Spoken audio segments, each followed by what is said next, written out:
stories from the front. And so, as I said, we discovered these 7 beautiful theaters around the state. And the question that's up why the 7, the answer is because I had 14 students in the studio. 2 students per theater.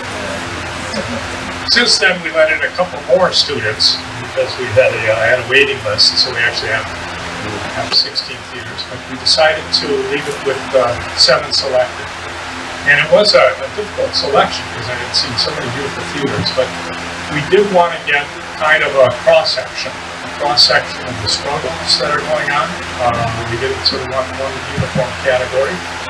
So I think we have a nice selection of 7 different theater groups. And I think we've seen 4 or 5 of the groups have checked in. We think there might be a couple that are still checking in, but we'll kind of figure that out. You'll all be very patient with us.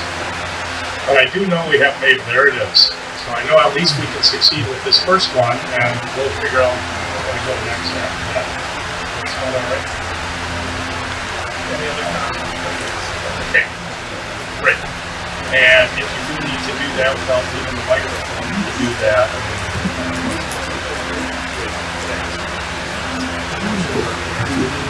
And we're going to try to get it about 10 or 15 minutes for each, so this will be pretty fast stuff going on here.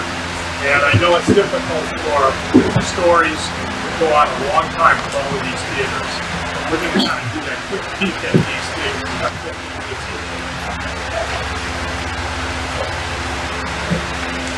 Wonderful. Good afternoon, everyone. My name is Lucas Chase. I am the Interim Executive Director at the Mabel Tainter Center for the Arts, which is in Menominee, on the 94 corridor between the Twin Cities and Eau Claire. I just want to touch base a little bit about the history of the Mabel Tainter. Of course, I think it's one of the most beautiful theaters in the world. He's right. As Ken mentioned, in 2015, thanks to him, the Mabel was on the list that CNN created one of the 15 most spectacular theaters in the world. And we're also listed in quite frequently in Architectural Digest magazines of the most historically significant and architecturally significant theaters in the country. The exterior of the theater here is designed in a Richardsonian Romanesque design, kind of fortress castle style looking, tower rooms on each of the 4 corners of the building, large blocks, huge arches that would make you think of a Roman fortress. That's called Richardsonian Romanesque. The exterior of the building is built in Dunville sandstone, which was quarried about 8 miles south of Menominee, Wisconsin, shipped up the Red Cedar River, carted over by horse and buggy, and then laid into place to create the Mabel Tainter. The Mabel Tainter was built in 1889 by architect Harvey Ellis out of the Ellis Buffington firm in Minneapolis. It is stationed on Main Street in downtown Menominee, butting up right against Lake Menominee downtown. A little bit about the history of Menominee. Menominee was founded by the Knapstout Lumber Company, which during the 1860s, 1870s was the largest lumber company in the world. And Andrew Tainter, Mabel's father, was a silent partner in that lumber mill. They own more than 1 million acres of northwestern Wisconsin, so just a ton of land, all the way from kind of the Wabasha area up towards Rice Lake and north of Rice Lake towards Lake Superior. This is who the theater is named after. This is Mabel Tainter. She passed away at the age of 19 from a ruptured appendix, is what we believe. They stated it was cancer of the side. And this is a death portrait. This hangs in our box office. It stands 8 feet tall. It is her actual height that she stood. It's 5 feet. She was 5 feet 1 inch. And her sister Fanny Tainter Crane stood as the body double. It's kind of an interesting fact about this. The artist accidentally painted Fanny's wedding ring on Mabel's hand when he was doing the portrait. So that is how we know that the body was not actually Mabel's, but that of her sister Fanny. This is the only photograph that we have of the construction of the facility. The Tainters hired 200 artisans to come in and construct the facility. 75 of those were stonemasons from Scotland. So they set the stone in place and then carved the whole exterior of the building. Each of those stones weighs, the larger ones anyways, weigh roughly 4 to 5 tons. So an extreme amount of weight, and just really secures the building nicely in downtown Menominee. Get another photo of the exterior there. You can really get a good glimpse of the arch and all the detailed carvings. As you enter the theater, this is our electrolier. It's one of the few chandeliers in the building that is not both gas and electric. That's kind of the first visual that you get upon entering the theater. And as you enter, you see the original box office to the right, and then the entrance to the theater to the left. The two plaques here state that it is commemorated to Mabel Tainter, and then the one below states that it is the permanent home of the Unitarian Society Church. So the Mabel Tainter is also a church as well. This is our crude box office, but when the theater was built, it was a community center. So this was the Menominee Public Library up until 1986, when they actually, apprentice of Frank Lloyd Wright, I believe, built the current public library in Menominee. This is the reading table with a radiator in the center of the table, which I think is pretty neat. And during cold winter days, the heater goes all the way to the floor, so you can put your feet up right against the radiator and keep nice and toasty. Just another glimpse of the box office, and you can see the safe door towards the left there, and that is where all the books in the theater were kept, in the public library were kept. In case the building were to burn down, the room was fireproof, so the books would stay intact. And there's just a glimpse of what the public library looked like at that time. The Mabel is blessed to have many beautiful stained glass windows. This is the Andrew and Bertha Tainter Memorial window. It is Tiffany & Company design. You can see their birth and death years there. This is the Blue Room just off of the theater. It is the ladies' parlor. So men would have driven up with their carriages, dropped the women off at the front door. The women would have got tickets at the box office, and then come into the Blue Room to sit during intermission and pre-show. Again, as we move into the theater, totally different type of architectural style. We get into more of the Moorish style, which is southern Spain, North Africa, Moroccan style. You can notice that by all the beautiful arches and grillwork there. The theater seats roughly 300, and all the seats came from New York City. Andrew Tainter picked them out himself, and they came in 4 different sizes originally: extra small, small, medium, and large. And you bought your seat for the full year, not just for one show. So for the full year, a seat was $100 for all the shows in the season. And here is a glimpse of the theater from the stage. Again, I was talking with Ken earlier, and he said it's definitely not the largest or the grandest, but it's kind of like walking into a dollhouse in some ways. It's very intimate, very close, and you just get the great side of all the architectural detail. Just another glimpse there. Like I said, the theater is also the permanent home of the Unitarian Society Church, so we do have a Steer and Turner tracker organ, which has 1,600 pipes that range from 2 inches up to 18 feet and take up the 3 floors of the theater there. And every October we have the silent film Phantom of the Opera, and we have an organist in town to accompany that with Andrew Lloyd Webber's score. Just a couple other films as well, or excuse me, features of the inside of the theater. I'm going to show a video here shortly, and just going to talk a little bit about the $5 million renovation that took place in 2007, 2008. A lot of the campaign in this renovation was to build the annex to improve accessibility needs, improve life-saving measures such as sprinkler system, fire alarm system, improve the HVAC system, and another big feature was to restore our beautiful design and stencil work. All the woodwork and all the stencil work in the theater is all hand done. There's no machine work at all in the theater. This is just a beautiful example of that. And then just kind of a comparison here, and really the theater looks exactly like it looked when it was built in 1889. Again, we have the pastor's study here, just another one of the tower rooms here, beautiful curved room, beautiful bookcases. In my opinion, it's the best office in the city of Menominee. Here we have it on the left-hand side. We have another Tiffany stained glass. That's Mabel's memorial window, and then her parents, Andrew and Bertha, which grace the Italian marble staircase in the front of the building. Here's another shot of the front. And then here's the annex that was built in 2007, built of the same material, the same sandstone. So the court was actually reopened for our project. So that comforted a lot of people when we did the renovation. They were very scared that we would kind of destroy the integrity of the building. So having the same exterior really was comforting to a lot of people in the community when we started off this project, and a lot more people got on board with our fundraising campaign. Another shot of the new addition. And then again, I talked about the stencil work in the building. This was another big project that took place. Upstairs was also home to City Hall, so we had city offices in there, and then when they were there in the 50s and 60s, they painted over all the beautiful stencil work. So this was another piece that was redone during the renovation. And you can see they scraped away the layers of paint, found the original detail there, found the original paint colors, and were able to match that. And this was all done by Conrad Schmidt, who I believe is here this afternoon. Thank you very much. Beautiful job. Here's a picture of how it turned out. It's quite beautiful.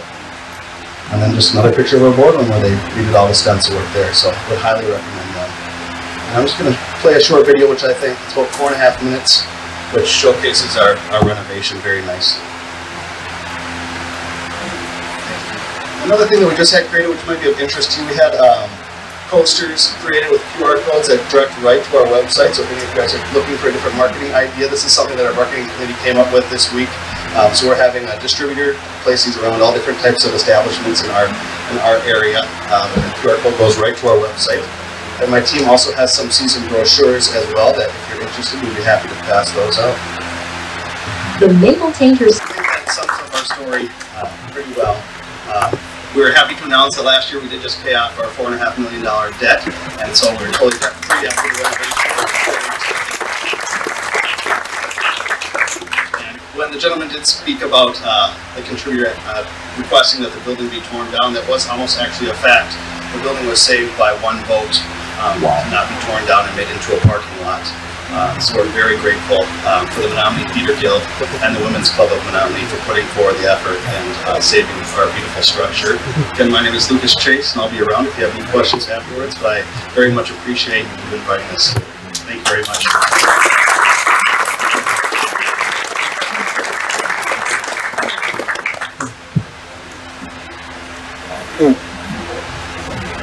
Thank you, Lucas. My name is Bridget. I am one of the students that Matt spoke of at UW-Milwaukee, and just on behalf of all of the students who are here, we really want to thank you for coming. It really helps us to see some of the real world out there. And all of us are wearing these green Wisconsin Trust for Historic Preservation t-shirts, so if you need anything at all, all the students are here to help you, so please just ask any of us for whatever you might need. We're going to hear from the other theaters now, kind of in order that is in your booklet. So that would be the Ringling Theater that we'll hear from. Dr. Tom McEvely is the Chief Executive Officer, and he is going to explain the Ringling Theater to you. And I will point out while he walks up that if you haven't been inside the drafting room, which is the main building behind me yet, the students have each taken one of the 7 theaters and made historic drawings of them and 3D printed models of the facade, so be sure to take a look at that. Thank you, Dr. Tom. Thanks.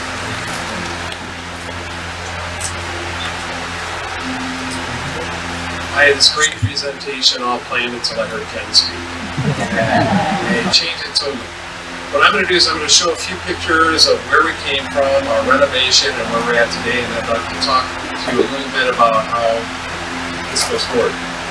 So just upside down here. It's counter. Okay, is this the beginning or the end? Okay, this is where I wanted to start. Ringling, does everyone know who Al Ringling is? Yeah. Circus family, traveled the entire world. Loved theater, loved music, loved dance, loved performances. So Al decided he was going to create a theater space for the Baraboo, Wisconsin community. Yes, away. Oh, sorry. Can you hear me now? Can you hear me now? Okay, great. So Al and his brothers, well actually Al and his family decided to build this theater. It was originally built as a vaudevillian theater in 1915, a wrap-and-wrap design. It was designed after Versailles, so it looks like the Versailles Palace. It's actually really stunning and really beautiful. So I'm going to go through, I'm going to tell you a few stories as we go forward here, and we're also just going to look at it. Taking a look at the structure, taking a look at the insides, we're going to take a look at what's happened over the years. This is what it looked like originally. These are the original seats. This is what it started to look like after we started to do the renovation. The theater had been put into that situation that we've been talking about of Devil's Lake. We're one of 4 really major entertainment venues in our area. Circus World Museum, which is also supported by the State Historical Society.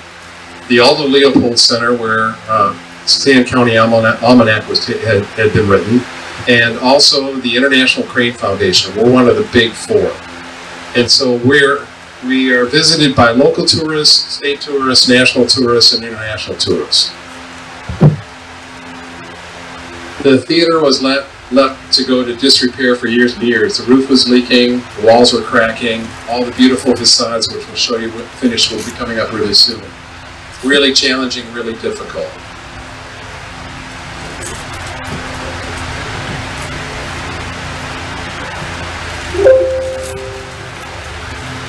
Yes, I'm going the wrong direction. Forgive me for technology.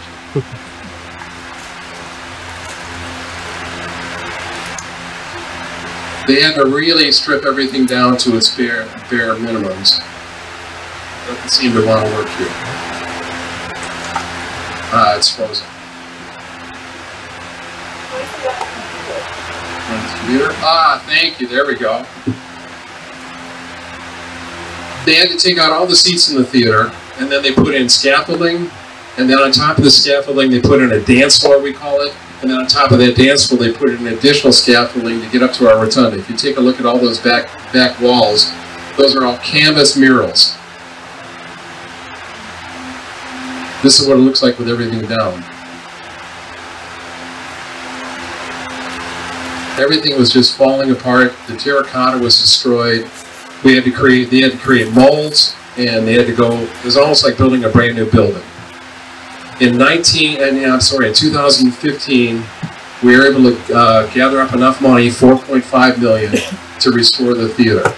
But first we had to deal with all this. There's the dance floor. One of the things we need to understand is, and those of us that run theaters, it's really easy to gather money for the pretty parts. I was brought in 2 years ago as CEO to take over. All the pretty parts had been done, but everything that supports the pretty parts was falling apart. The roof, masonry, HVAC, the boiler, they're there walking up on top of the dance floor.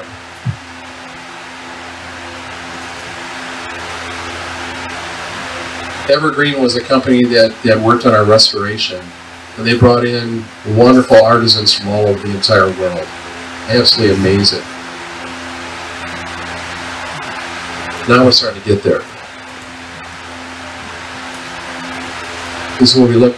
Right now, we're dealing with issues like I'm sure many of you theaters are dealing with, and I hope to talk to many of you contractors and people that do surfaces. Our beautiful facade, which they spent over $500,000 on the exterior facade, is all terracotta, and it's now spalling. We're losing chunks and chunks and chunks. So the beauty is starting to dissipate. It looks like it has yellow cancer. Our fire curtain is an asbestos fire curtain. It's a pond scene from Versailles. It's probably worth near $1 million just for that curtain. It took weeks and months to fix that and repair it, and then repair it again. This is our aerial view. This is what our theater looks like. And I do have some brochures that you can feel free to grab by where they put all the displays out in the drafting room.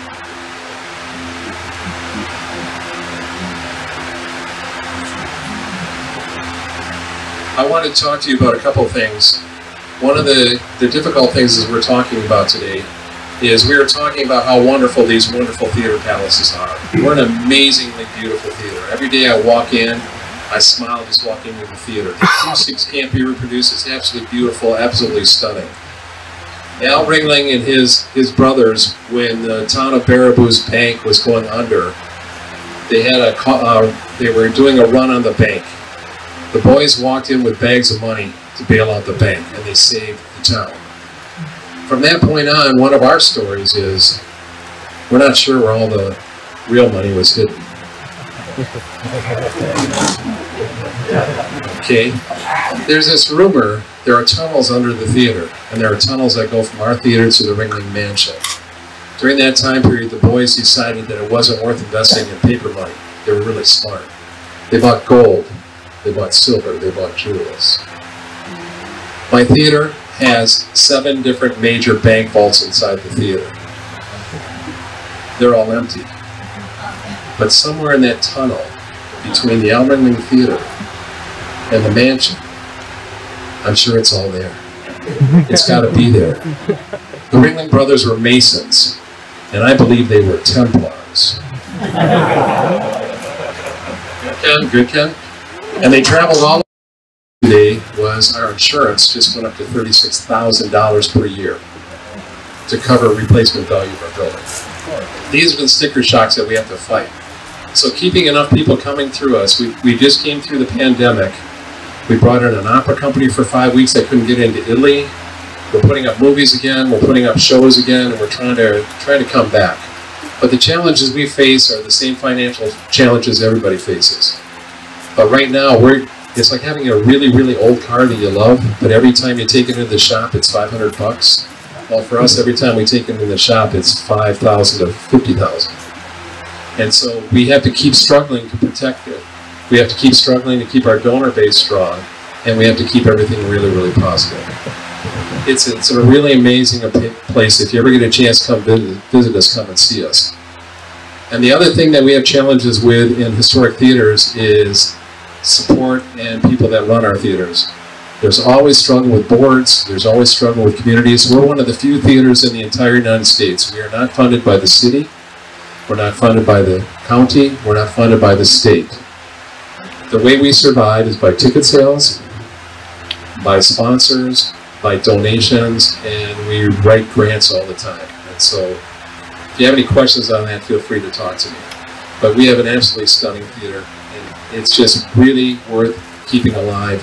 And we're in a very small town. We're under 12,000.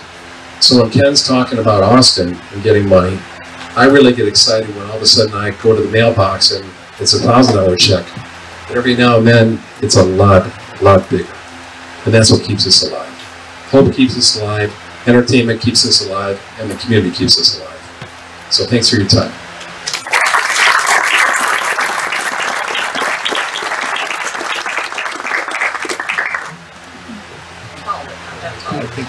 Thank you, Dr. Tom. Next, Mike Baraboo from the Chilton Cinema, which happens to be in Chilton, Wisconsin, is going to share a lot of stories with you.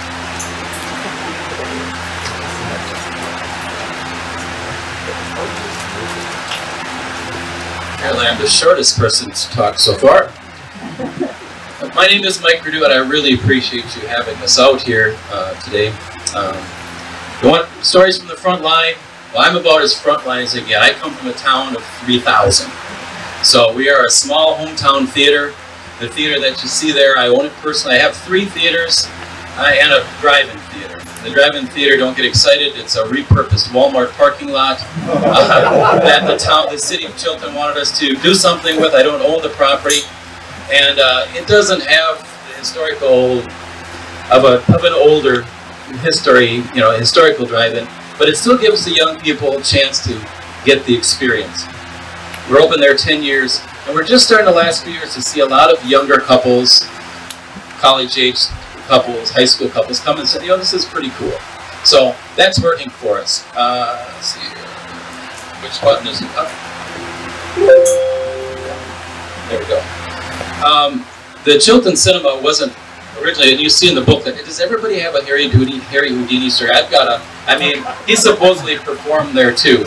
And we also are haunted just seeing, but I think that goes with everything. But the Chilton Cinema, when I purchased it in 2005, I purchased it from Jim Norton, and Jim was only the second owner, making us only the third owner, and it's been there since 1930. So in 80 years, you talk about support from the community at less than around 3,000 people. It survived 80 years under only 3 ownerships, so we're real proud of that. The renovation that we did, and I'll go ahead here, I did all the work myself. I am a carpenter, so as I show you pictures, the work that you see, the reservation and preservation of the theater, I did myself. So it doesn't come to some of the pictures you're going to see, but we're very proud of our Art Deco building. The original one burnt down in the 1920s. It was on the river. The family was in the building.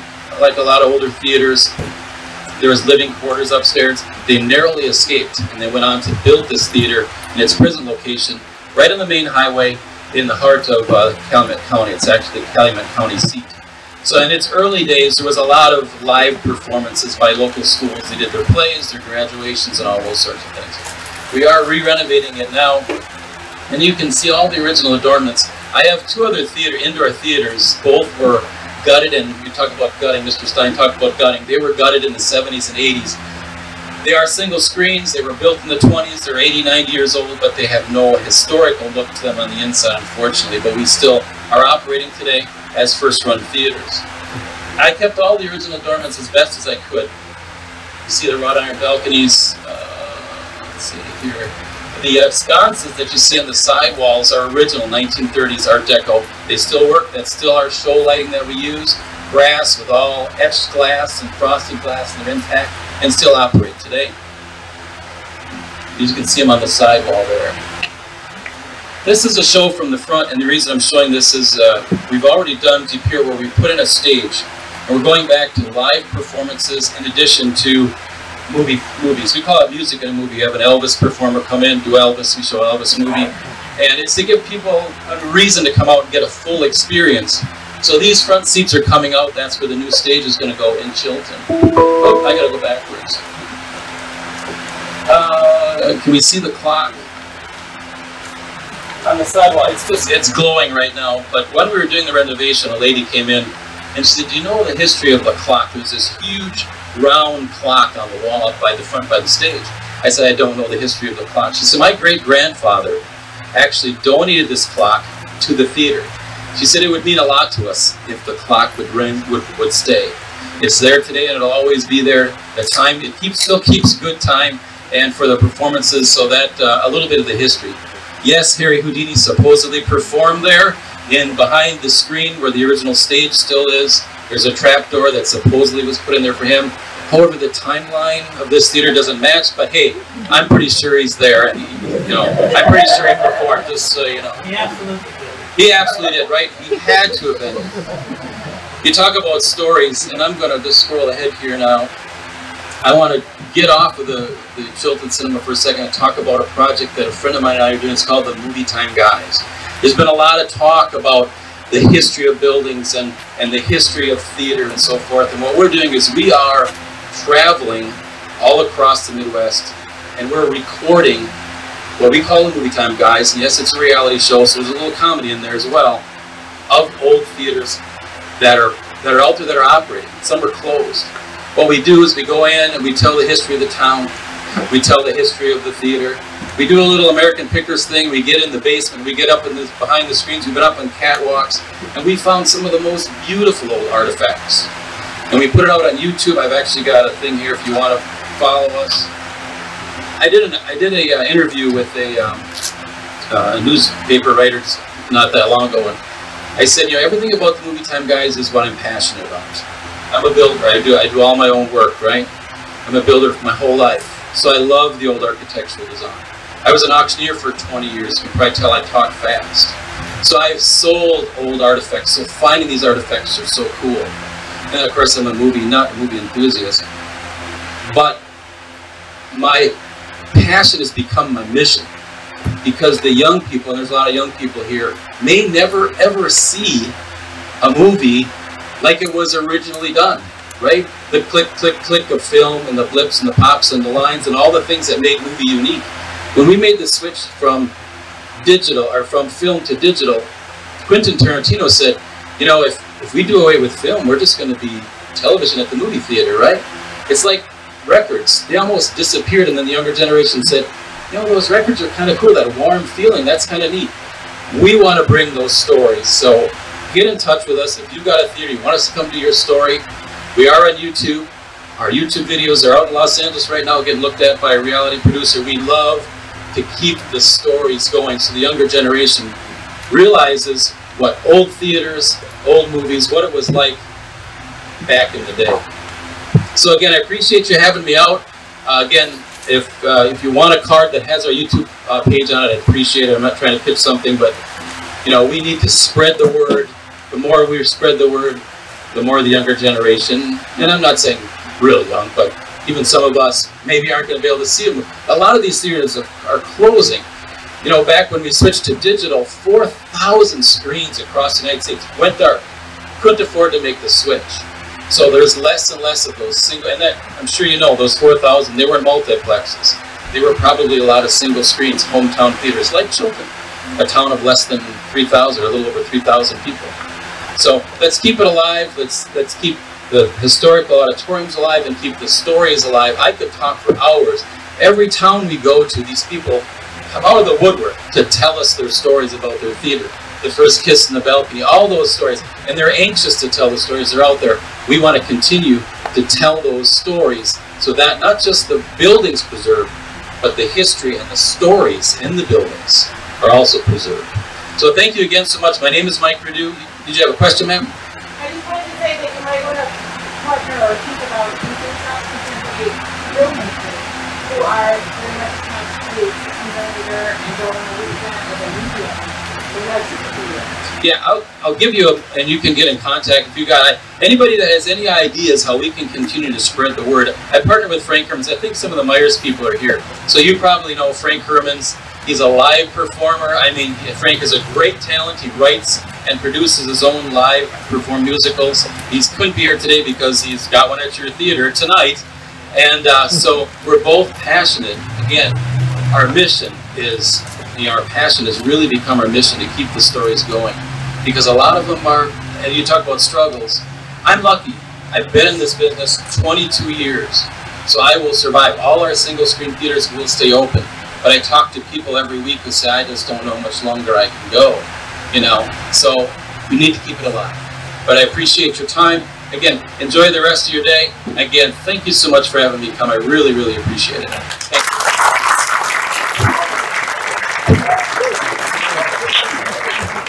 And now for my next magical trick.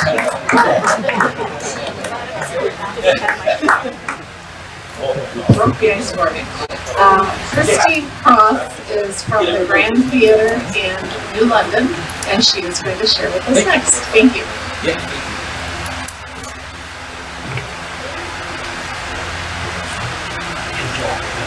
After someone else short.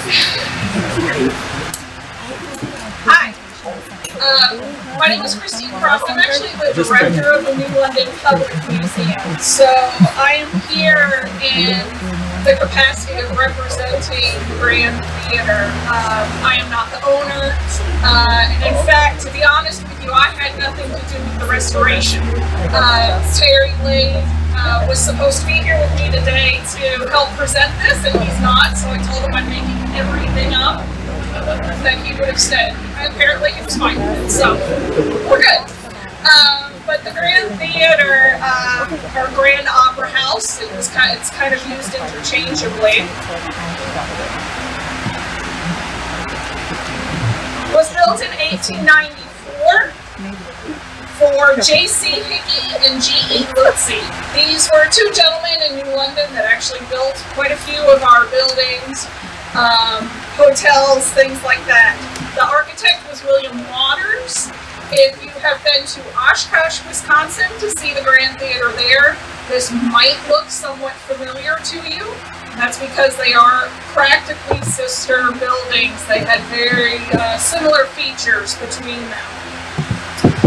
The photograph is of Mr. Hickey, and the first event was held here in 1894, in December of 1894, and it was originally referred to as the Auditorium.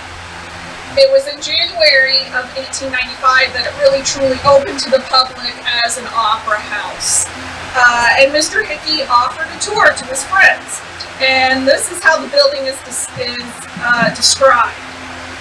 The building, which is heated by hot water, was brilliantly illuminated by many electric lights, setting off the rich interior finishes in a magnificent style. The main drop curtain is a beautiful water scene, enclosed in a massive frame, which is surrounded by handsome draperies.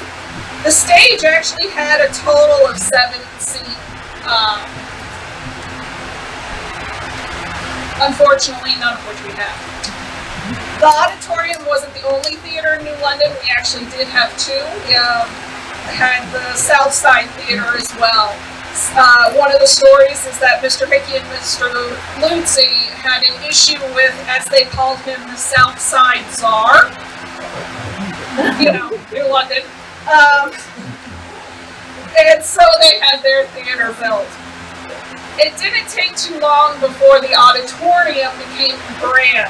And again, one of those stories about our theater is that the reason it became the Grand is that the owners took people through the newspaper, things like that, and it had been referred to as Grand so often that they just decided to change the name. So great. So as I said, it was built as an opera house, so flat floor, removable seats, and things like that.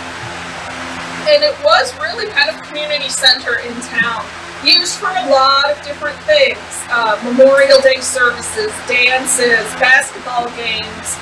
It was also a roller skating rink and a basketball court. So they really got a lot of use out of this building.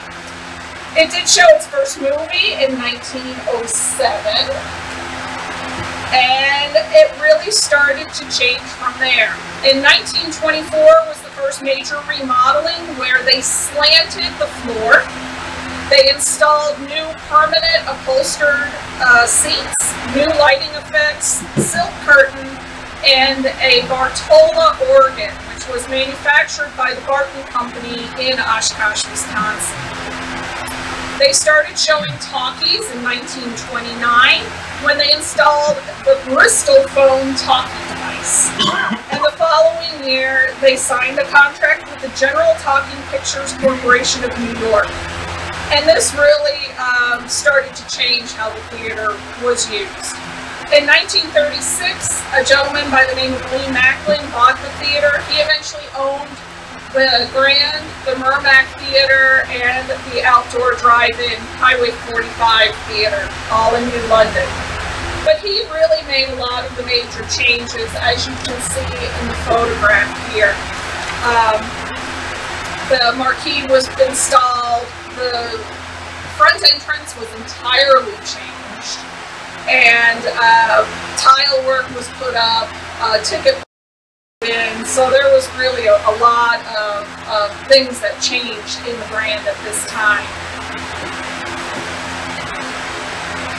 And then in the 1950s, I'm sorry I can't get any more specific than that. I have yet to be able to find an exact date. A lot of the interior was again changed. The exterior pretty much stayed the same, but the interior was repainted. And unfortunately, as the years progressed, the theater kind of fell into disrepair. Until 1995, when it was pretty obvious that something really needed to happen. So in 1998, under the threat of demolition, a group of citizens formed the Friends of the Grand to save the building from destruction. Negotiations with the owner at the time, along with the City of New London and the Friends group, started to fundraise for the restoration. Unfortunately, when you have that many different entities, as many of you know, it's a little difficult to get everyone on the same page, especially when you're dealing with a municipality as well and having to talk to taxpayers and your city council. So the difficulties led to a referendum. The Friends of the Grand pushed a referendum, which was held to increase property taxes over the span of 5 years to raise $250,000 towards the restoration of the Grand Theater. And it passed on the first try, which was great. Right at the last minute, the owner sold it to someone else. Which was actually a good thing, because the gentleman that he sold it to, by the name of Paul Rogers from Marshfield, already owned a number of theaters and was so excited about the restoration of the Grand. He really jumped in, and in fact, in order to make this a viable business for himself, he actually then bought the building next door, installed 3 more screens, so it's a 4-screen complex. So that helped him on his business side. At this point, Terry was going to get up and start talking about the restoration. So from this point on, you can believe or not believe everything I say. It's really good. Terry, who owns and operates Wave Restoration, was contracted to do some of the restoration, but then out of his own kindness, oversaw a lot of the volunteers working on the rest of the restoration. This was pretty much a volunteer effort. There were over 5,000 hours put in by volunteers, including some really cool partnerships with the local high school, where they had the tech ed departments come out, they had shop department come out and really help in the restoration. So it was very much an all hands on deck type of thing in New London. So here's just some photographs from that, the removal. They did decide to take this back to what it, as close to what they thought it looked like in 1894, that time period when it was the Grand Opera House. So the changes over time were peeled back. And a lot of the restoration, as I said, was done by volunteer power.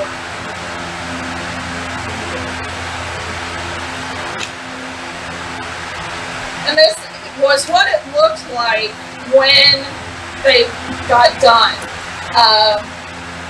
Unfortunately, well, depending upon who you talk to, fortunately or unfortunately, when they restored the Grand, although they never meant to take it back to an opera house, it was still going to be a movie theater. They didn't quite get that you can't have real white paint in movie theater. It makes it a little difficult with the more modern movies. So the last owner, their managers actually repainted some of the interior.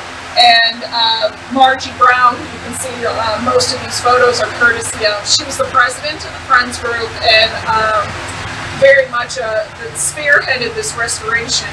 The New London Public Museum for about 5 years had a vintage movie program at the theater where we sponsored vintage movies to be shown. The first time she walked in and they had painted the balcony back to kind of a darker red color so that it helped with the theater, she almost cried and she never put back in. I felt so bad. I really didn't mean to upset her. I had no idea, but so that was one of the changes. Unfortunately, today the Grand is closed. The current owner does not live in New London. He owns a few other theaters around and is really struggling to reopen the Grand. We also had a pretty serious amount of vandalism done. We had some people break in and trigger 16 fire extinguishers. So luckily, from what my understanding is, the Grand itself, the interior of the Grand was not terribly damaged, but some of the screens in the other theaters are pretty much totaled.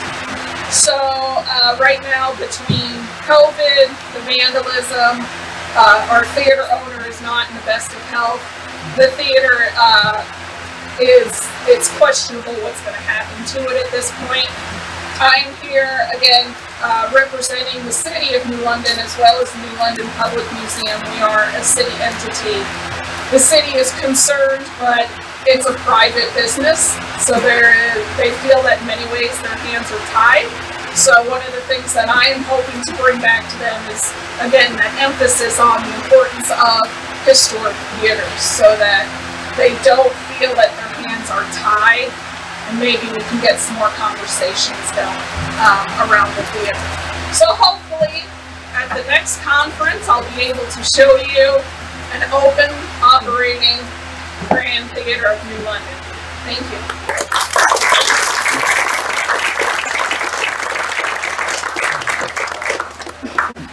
Thank you, Christine. I hope we get a lot out of this conference. I think you'll find a lot of it very useful. Our next theater guest is the Meyer Theater in Green Bay. I'd like to welcome Jeff Merkus. He is the president of the Meyer Theater Board and the executive director of Downtown Green Bay.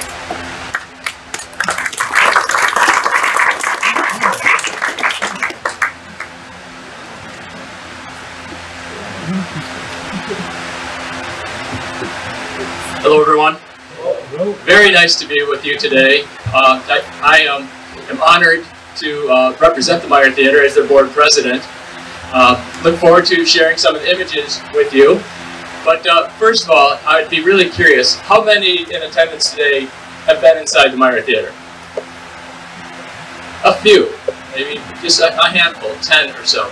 And I recognize some wonderful people from our city of Green Bay. Recognize Alderman Mark Stoyer in the house, and also a historian. I see the impact that this theater has every day in my work as director of Downtown Green Bay.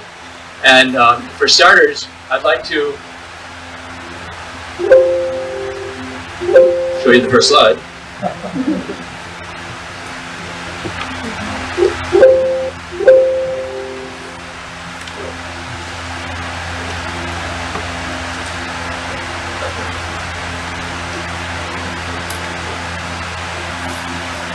I think everyone is right. I also want to just thank Professor Matt Jarris for selecting our theater as one of the choices. And some of the images that you're going to see today are the slides that are a result of those scans.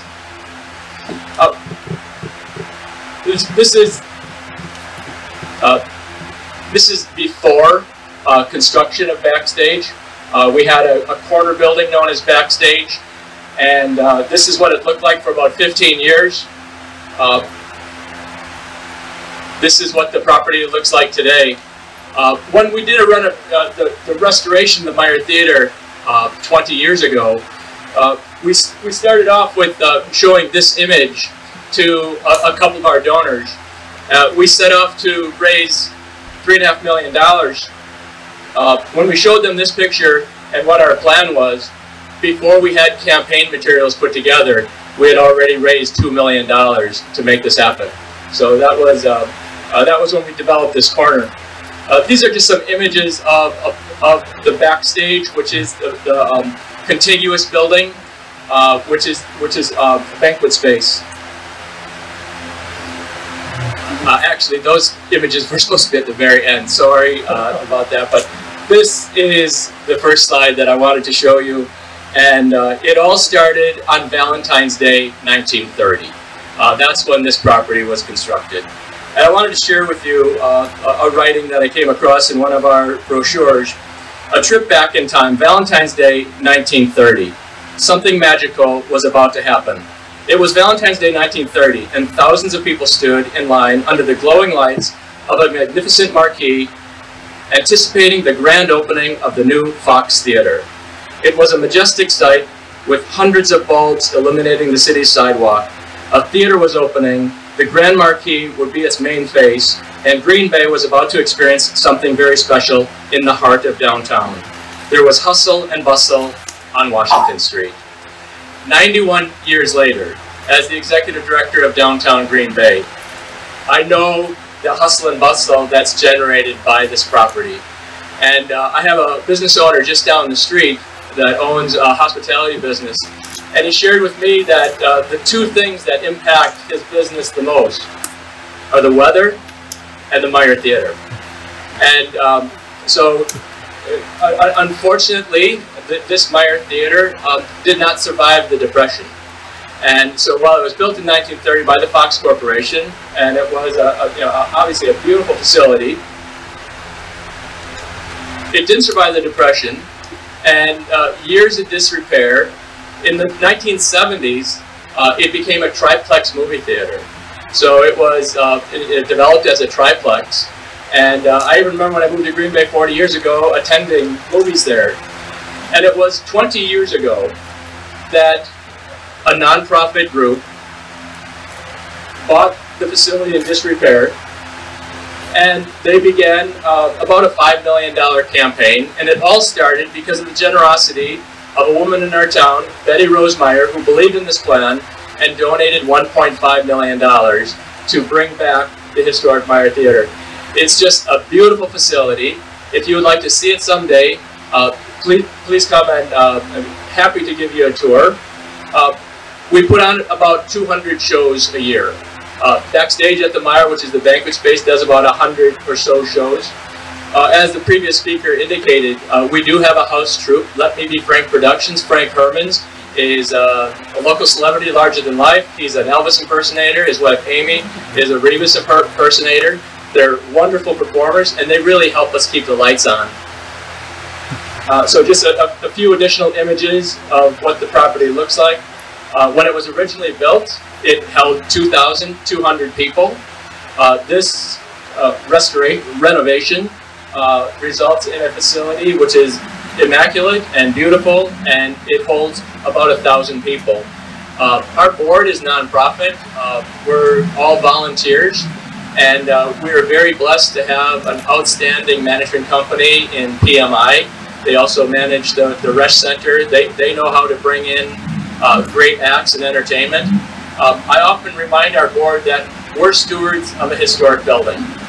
This is a gem in our downtown, and I often remind people that when our community put up a regional shopping center back in the 70s, they had to clear a lot of properties for parking lots.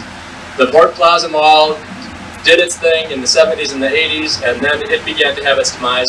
But I am very convinced that if this Meyer Theater would have been built a block or two to the north, it would have been taken down when the Port Plaza Mall was built. And every time I walk into this place, I'm reminded that you just can't, you just don't see properties like this coming out of the ground these days. I'm also kind of amazed that this Meyer Theater, and they tell me it's true. I don't know if I'll ever really believe it, but it took 9 months to build this beautiful facility. 9 months to build it. What a gem. I don't know how they did it.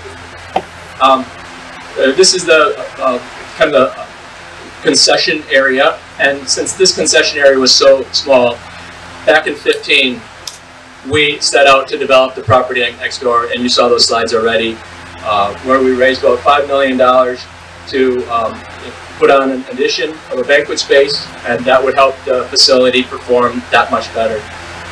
In addition, during that campaign, we also found out just how much the community supports the Meyer Theater.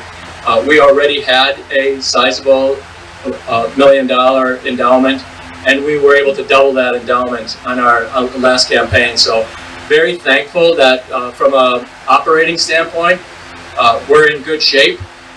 The best year that this theater ever had in all its years was 2019, and then a pandemic set in. We're just very fortunate that we're able to get through that. It has been a struggle. A lot of things have been put on hold. Shows have been canceled and rescheduled and canceled again. And we're not out of it yet, but with good management and really being able to watch, reduce our expenses during these tough times, we've been able to get through that. It is just an absolute beautiful facility. Every time I walk through, I'm in amazement what it looks like.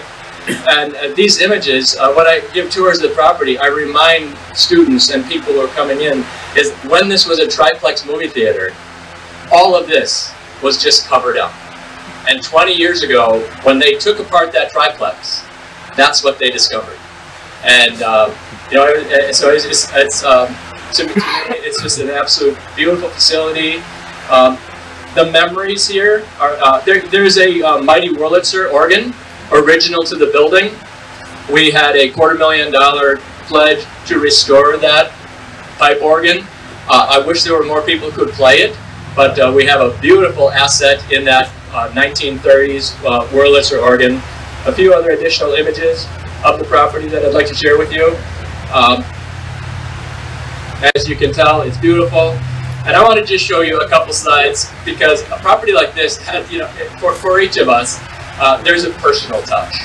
And I've been volunteering as president for this organization for the past 10 years. And what I've witnessed is the opportunity for young people in our community to get on the stage of a beautiful facility like this. Of course, we bring in national acts, and there's regional performers, And let me be frank, they're professionals, they know what they're doing. But our board is really committed to have young people in our community on the stage of the Meyer Theater. And the month of May, there's dance troupes in there, dance companies and little kids. And I remember watching my daughters dance on the stage of the Meyer Theater. A few years ago, my younger brother, his daughter was in Wisconsin Singers. And so we wanted to bring the Wisconsin Singers to the Meyer Theater. And you know, it was really fun to bring them there and to see Anna perform on the stage of the Meyer Theater. And she surprised me that night because she sang Petula Clark's Downtown, one of my favorite songs. I was in tears having Anna Merkus sing Downtown at the Meyer Theater. And you know, a few years later, my daughter, in her dance company, danced on the stage of the Meyer Theater. My favorite all-time story at the Meyer Theater is when my son Michael was 6 years old at the time. We'd just come back from a Gulf Coast vacation, and I was playing the music of Sticks all the way to Alabama and back. And he was 6 years old at the time. He's a senior in college now. He and I sat in my season tickets in the 6th row of the Meyer Theater to listen to Dennis DeYoung and the music of Sticks. And I just looked at that little kid singing every Styx song during the whole show. And it was just like, and those are just my memories, but that's where we've developed a passion for a facility like this and to take good care of it. And that's why, you know, we're just doing it not for the money, but we're doing it for the love. And every time I walk through the place, I'm hit by, that's my story, and there are so many others just like it. And I do want to thank the scanners who came in. The images that you saw are some of the best photos that have ever been taken inside our theater. I had no idea when these UW students showed up and said, "Yeah, we're going to scan your building. What does that mean?" I just let them in and said, "Okay, do whatever you have to do." And when I saw the final results, so I want to thank the students who really believe in what you're doing behind you all the way. As you can tell, I'm not a historian. I'm a marketer and a business person, but have a lot of passion for this place. I hope you come and visit us someday. And I really hope you enjoy the program. Thank you very much. Have a wonderful day.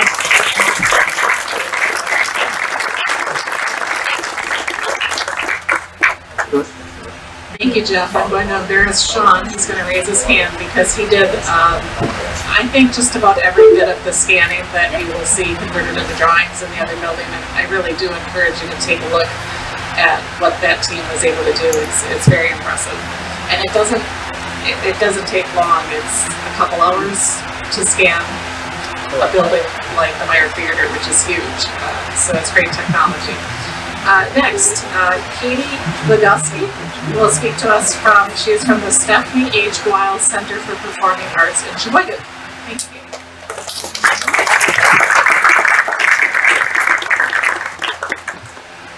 Shortest and youngest of them all. Here we go. Hello everyone, I'm Katie Gladusky. I'm proud to serve as the Executive Director at the Weill Center for the Performing Arts in Sheboygan, about halfway between Milwaukee and Green Bay. So I'm here going to share a little bit about the history, the restoration, and where we're at today. Very similar story to the Meyer, so stick with me here. I'm going to paint a different picture for you. So the Sheboygan Theater Company, or the Sheboygan Theater, was originally constructed in 1927 at a cost of $600,000.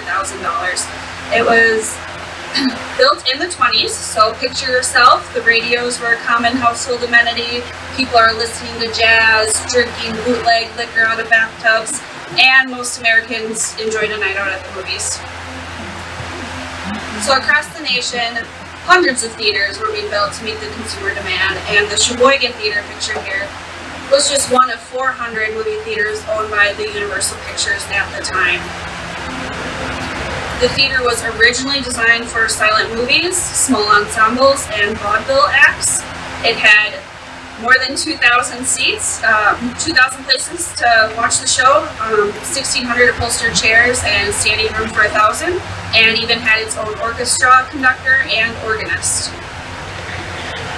The Spanish Colonial Revival design was created by architects at the United Studios Inc. of Chicago, and the atmospheric Spanish courtyard was a very popular design at the time, as you can see here, and looks a little familiar to the Meyer as well. We originally opened in February of 1928. The night featured vaudeville acts and a new Universal picture film, Finders Keepers, starring Laura LaPlante, who was a famous actress of the time. It was accompanied by an orchestra and a Wurlitzer organ that we still have today. Since opening night, we've had a few famous faces grace our stage.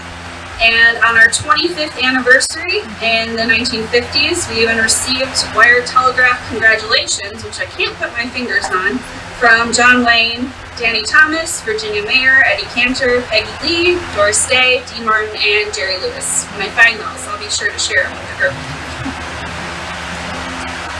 As with most historic theaters, ownership changed throughout the years, but we continue to serve the purpose to entertain. In 1930s, Warner Brothers purchased the theater, and in 1966, Merkus Theaters purchased the theater and removed our beautiful original outdoor ticket booth you see on the left.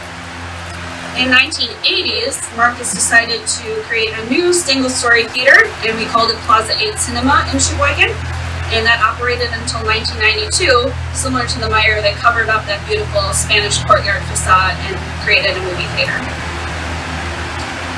After standing vacant for about 5 years, a group of dedicated volunteers came together to form the Sheboygan Community Theater Foundation. They purchased from Merkus Corporation for $50,000. Their goal was to restore the theater to what it looked like in 1928 and make it functional again. Few familiar things up here, Conrad Schmitz. Two things needed to happen to get started. First, we needed to get the right people at the table, and then also get the money. So we gathered together a group of all-stars and formed a few committees. They created a vision, had planning and execution, and fundraising. Stefanie H. Weill, who is pictured here on the left, was a pretty badass lady who grew up in the 20s and was a philanthropist in the community for arts and education. She started a charitable fund to support arts and education in the community, and with a $2.25 million gift, the theater started construction and was officially going to be named the Stefanie H. Weill Center for the Performing Arts. So the committee got to work restoring the theater to look as much like 1928 as possible. Every detail was meticulously planned, very intentional, very thoughtful, and an integral part to the overall design. There was a big focus on the atmosphere and the show before the show.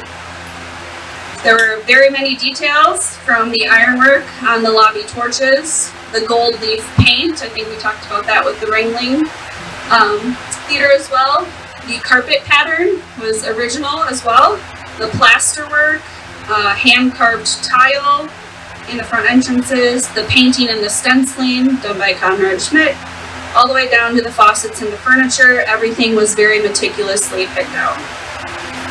We had Timothy Hegland, a preservation consultant, share in 1998 a passage I want to read briefly. The Sheboygan Theater's auditorium is a fine example of the atmospheric designs that the theater designers applied to the interiors of many movie theaters in the last half of the 1920s and the 30s. These designs consciously strove to create the illusion that once inside the theatergoer was in fact not in Sheboygan, but in some exotic and dreamlike locale far removed from everyday existence. In this case, the designer strove to recreate a night garden of old Spain.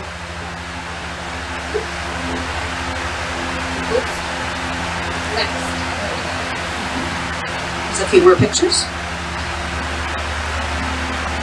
And while the preservation work was being done, we also got new HVAC system, upgraded plumbing and electronics, and roomier seats. So instead of the room for 2,600, we now have seats for 1,153. And in 1999, before the grand opening, the building was added to the National Register of Historic Places, as well as the State of Wisconsin Register of Historic Places. And then we had our grand reopening in October of 2001. So when Matt invited us to present today, he said we should share some successes and challenges throughout the restoration and our past 20 years for those in the room that are, or in the tent, that are that are planning to do some kind of restoration or even embark on some fixer-up work. Some successes that the committee owed to the start. They said it might not have been possible to restore the theater without these early wins. When the committees got together and looked at the building for the first time, they found it was structurally sound with no significant defects. So that was a big thing for them to say, "Yay, we're going to do this." And we were able to locate the original blueprints, pages and pages and pages of them. They're very water damaged, but they are beautifully kept in a temperature-controlled basement? No, somewhere in the corner of the basement. Some of the challenges with doing the restoration. Of course, every restoration has its challenges, and over time and over budget are two of the most common. Ours was not an exception in that case. Our restoration was supposed to cost about $7 million. It ended up costing about $10 million. It took more time than planned as well. The committee that I spoke with to gather all these ideas for today, they said that 5 years is usually a good time frame for a restoration. I don't know how Meyer did it at 9 months. That is amazing.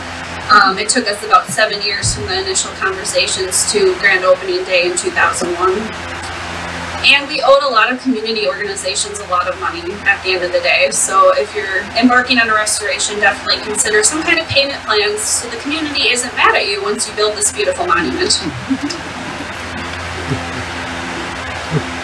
Some takeaways in building or rebuilding and restoring a historic theater would be something that I heard over and over from many others was to secure the adjacent properties. So the historic theaters were built to accommodate vaudeville acts and those silent movies. Nowadays, you're accommodating Broadway, larger acts, and a more modern stage setup. So to secure the adjacent properties, we were able to then increase the size of the stage by more than double. We added dressing rooms, green room storage, restrooms, elevator, ADA compliant areas, backstage facilities, a larger ticket office, coat room, a conference room, etc. All these little rooms that you don't think about when you're like, hey, this is a beautiful historic building, let's restore it. Well, you got to accommodate the acts to bring it in. Another thing would be to start an endowment when you're starting your capital campaign. So sure, you can build it, but you got to keep it running. So coming in as the executive director, I was really glad to see we had zero debt and an endowment that could give us payouts to support operational costs moving forward. Another thing is to build relationships with the neighbors in the city. So I'm very glad to see some aldermen and supervisors here today because our city planner was one of the key champions for the project. So without that government support and somebody taking a lead role from the city, it probably would have been pretty hard to get it done. Also, if you have a business improvement district or districts, and Milwaukee has several, it's good to engage with them as well. Also, planning for the transition from builders to operators, and this could probably be considered a challenge as well. So when you have the builders who are restoring the building and the historic monument, it's their baby. But then you gotta operate it and bring people in the door who are going to step on the carpet and touch the faucets. So how do you very keenly transition from the people who built the monument to the people who are operating the monument? I heard that from a lot of committee members that that was a big pain point during the restoration process. And then setting aside maintenance designated funds. So you see from a lot of historic theaters when you're purchasing a ticket, it's $2, $5 goes to preservation fees. Setting that aside to make sure that when new folks come in the door like me in 2018 and we need a $500,000 roof replacement, I'm set up for success. I wasn't, but we did it. And then to run the business like a business, not a nonprofit. So at the end of the day, everyone thinks, okay, if we're breaking even, that's great, but you really do need to plan for profit because it's a live event. Not everything goes as planned. Programming ebbs and flows, pandemics happen, so to have a little safety net is definitely key. And don't underestimate the cost of concessions revenue. I know when we originally restored the theater, concessions were not allowed in the theater, which made drink sales very, very low. because people wanted to bring their beers into the theater and enjoy the show, and a lot of folks on the board at the time were also part of the restoration and said, oh, no, we can't have anyone spilling on the carpet. Invest in good carpet cleaning. We make over $60,000 a year just on concessions alone, so I would say it's definitely worth it. So with all that being said, we were able to keep the building operational and running, minus 2020. And this year we are celebrating our 20th anniversary with some of our favorites coming back from the past and engaging emerging artists for young programming to captivate the new audiences that we need to keep it successful for the next 20 years. Back to the original blueprints of the theater, there were some plans in store that we weren't able to get to in the original restoration, so we are looking into a feasibility study working with Arts Consulting Group out of Chicago, which is a great resource as well for anyone dealing with the theater business. And we are working on a feasibility study to see if expansion is an option for our market and for our theater, because we have all those adjacent properties that we purchased way back in the day. So I was told by my colleagues when I was presenting this to them to add a note that this is not to scale and it's just a design idea, because there's a lot of architects in here that might get really mad at me if I didn't do that disclaimer. So with that said, we are a successful theater after 20 years of a restoration, so if you have any questions, comments, or want a tour, I am available. My name is Katie, here's my information, and thank you for having me.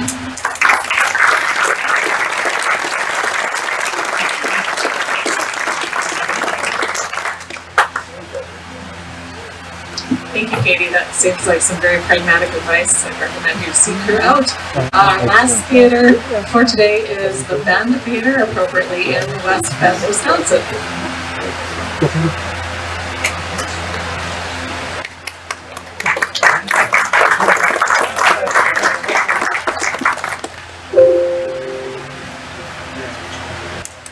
Hey, everybody. My name is Jeff Potts. I'm the executive director of the Historic West Bend Theater, Inc., which is the nonprofit that restored this theater building that I'm going to be talking about today. We refer to the building itself as the Bend because when you bring back a new theater, it's great to confuse everybody with two different names and two different websites. That's probably been one of my biggest struggles outside of the pandemic, but we'll get to that. So. A little bit about our theater. We're located right in downtown West Bend. So when we first started programming this theater, we were far enough away from Milwaukee that they didn't care what we were doing. Once the pandemic hit and we were open, suddenly all those theaters in Milwaukee really cared about what we were doing, and I learned a lot about radius clauses and how serious they are in the Milwaukee metro market. Our theater itself was built in 1929, and an important part of our story is every time you open a theater in West Bend, something globally awesome happens. So we opened in November of 1929, and for all the history buffs in here, 1 month prior was the great stock market crash. It started the Great Depression.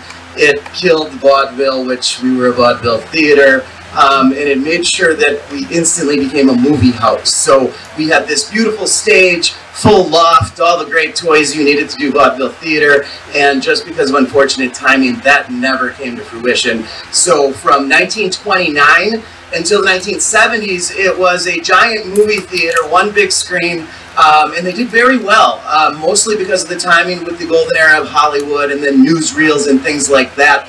It was so popular that in 1970s, they got the great idea to split it in half, top to bottom, and that worked really well for about 20 years, and then in the mid-90s they split one of those in half again, and that didn't work at all because you had a really terrible experience in there. And so by 2005, this complex was completely empty, and it sat that way for 15 years, just dark in downtown West Bend.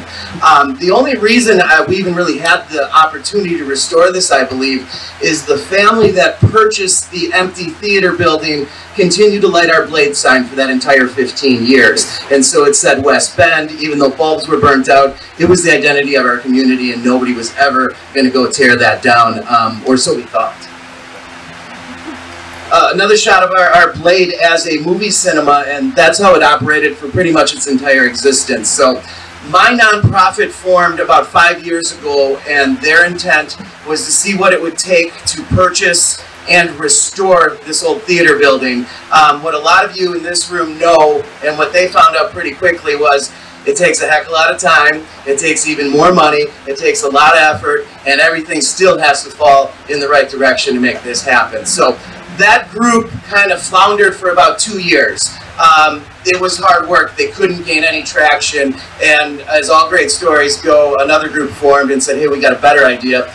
What if we tear it down? We'll leave the front facade, we'll leave the Blade sign, and we'll make it an open-air park down to the Milwaukee River, and people will love it. Fortunately, that ticked off the first group. They reorganized, and they very quickly went out and raised $4 million. Well, not quite $4 million. Once Mr. Beck got involved, we got up to a little more than $4 million with some tax credits. So our nonprofit, they revamped, and what they did was they raised the money first. So a lot of the times you get these great ideas and you say, well, let's just start the process and see what happens. Our group was determined to raise the money first. So we hired Herb Stratford from Historic Theater Consultants out of Arizona.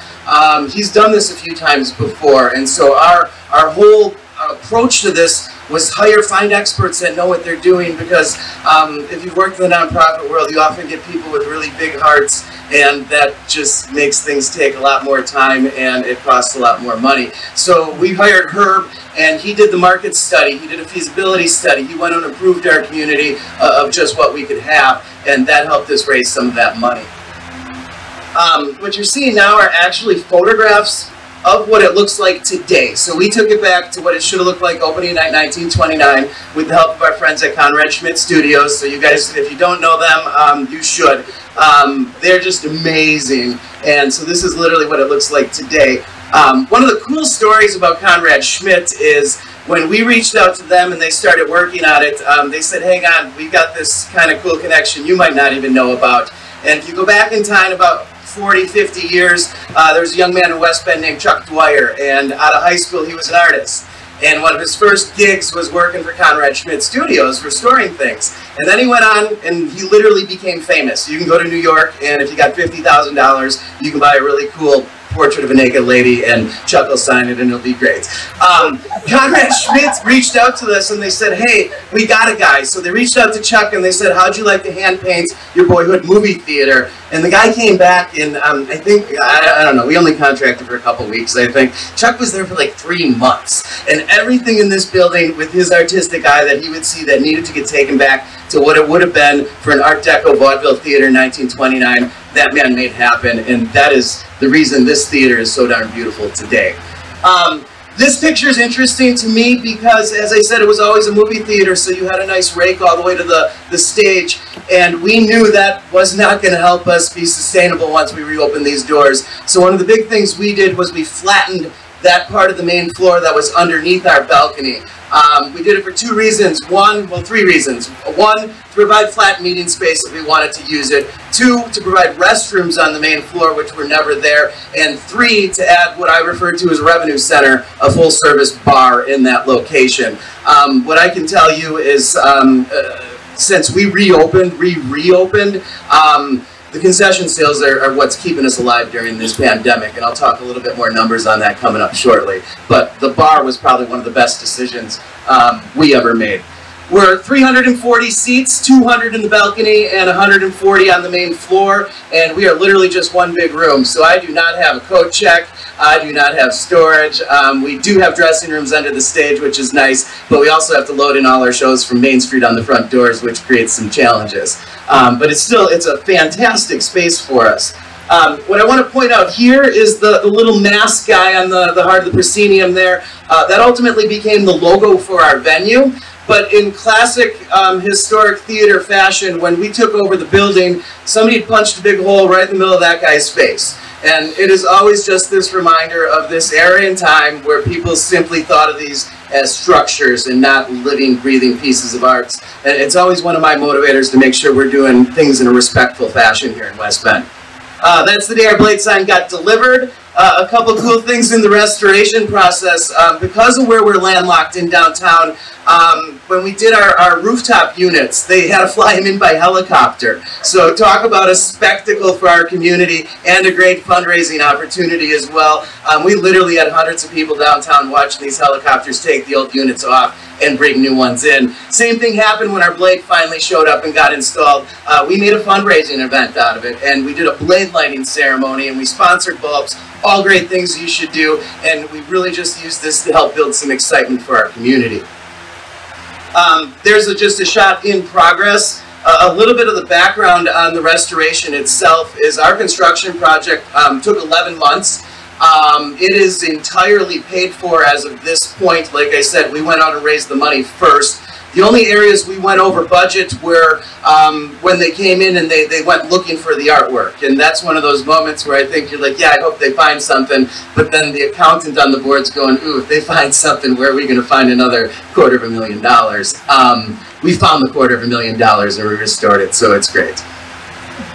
That's what it looked like when we would have taken the building over. So this had already been whitewashed for a lot of time. It was a movie theater for 70 years, and so nobody took pictures. Why would you go in there and waste your valuable film taking a picture of dark walls in a movie theater? So we didn't have too much to go on from what would have happened from the 70s until 2005. Our best pictures were really when real estate agents would get in over the years and try to do something with the property. There's just a nice shot of the balcony, and you can see under those urns, the urns would have been the only real architectural elements anybody would have seen when it was a movie theater, and they would have been painted a dark maroon color or black, and so very nondescript. The artwork underneath, though, was rediscovered, and we realized that it was replicated underneath each and every one of those urns in our facility.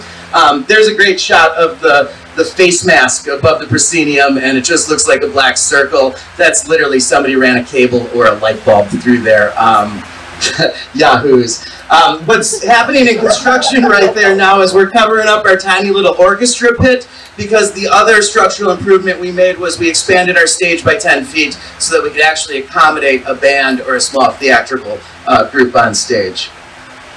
Our old fly system, that was put in 70 years ago, and then nobody ever used it. So when we had our experts come in and we're like, hey, can't we just fix this up, you know, put a little WD-40 on it, nobody would ensure the integrity of that system, and it would have cost millions to replace. So when you talk about challenges, it was financial decisions. I have one pipe that goes up and down on stage, and the only reason I got that one that goes up and down is our cinema system needed us to be able to lower the center channel speaker into place.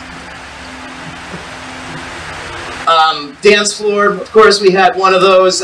Chuck Dwyer put silver leaf into the ceiling to add these beautiful accents, and everything else was really just put into place, again, to highlight that Art Deco history. In terms of financing, $4.5 million, $3.5 million went into infrastructure, so that's HVAC, that's electrical, that's plumbing. $250,000 went into restoring our blade, $250,000 went into the artwork, and all of the rest went into technology. So one of the great things my board of directors did, I believe, is for our cinema system.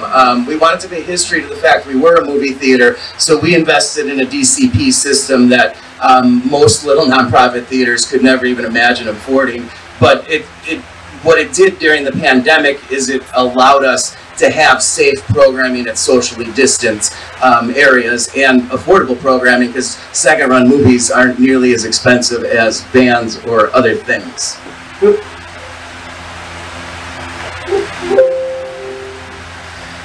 In terms of our restoration itself, I said construction took 11 months. We had the great fortune of reopening our theater on Saturday, March 14th of 2020. It was literally in December, we randomly picked a weekend and said, let's shoot for this and program a gala event, and who would have known? Even better, Friday the 13th of March, I got a phone call from my artist, Grammy nominee, who we really spent a lot of money to bring in, and he was just in Norway, so the State Department said you can't play that gig, so we had to replace our entertainment literally 20 hours prior to our opening gala. The next day we were scheduled to have 350 people for a screening of The Wizard of Oz, and we had to cancel it and shut our doors until after Memorial Day weekend when Safer at Home expired. When you talk about successes though, our successes are really what happened after we reopened. So we reopened right after Memorial Day, and we limited our capacity to 20 people. And I operated at that for about a month, and then we relaxed it to 40, and then finally we went to 25% capacity, which was 85 people based on seats, and it was 102 based on the fire department capacity, and I know that because we argued ad nauseum about those extra 20 people in our building. We sat at 25% capacity for almost a year. It was until May of this year that we relaxed that. But during that time, guys, we've done 211 events safely and responsibly. Programming itself has been in the positive, almost $50,000, and that is due to that revenue center I talked about. In our first year of operations, we did almost 100 grand in concession sales, which is amazing for a 340-seat theater that was operating at 25% capacity. The other point of pride I really have is coming out of this. As of today, I have, including myself, 3 full-time staff members and a dozen part-time staff members that are operating this. And that is a far cry from the first 14 months when it was myself, a part-time bar manager, and my wife who volunteered probably 10,000 hours of time in the theater. But you guys all get that. So even as we come out of this, guys, I hope what you think about when you think of our project here in West Bend is, one, timing really is everything. Please don't let this theater close again, because that third time we try to reopen it, it's going to be a doozy somewhere after a pandemic and a Great Depression. 2, it's about the money. If you're doing a restoration project, tell that story, go out and sell it, get that money in the bank, because it makes all the difference in the world. As I said, our construction's paid for. The only deficit my nonprofit's facing right now is operational, because what had happened is we'd spent 2 years ramping up this whole publicity machine and this buzz and this hype, and then it died, and there was nothing for the past year and a half. Our primary audience for most historic theaters, they weren't coming out for that first year, so we had to reinvent ourselves.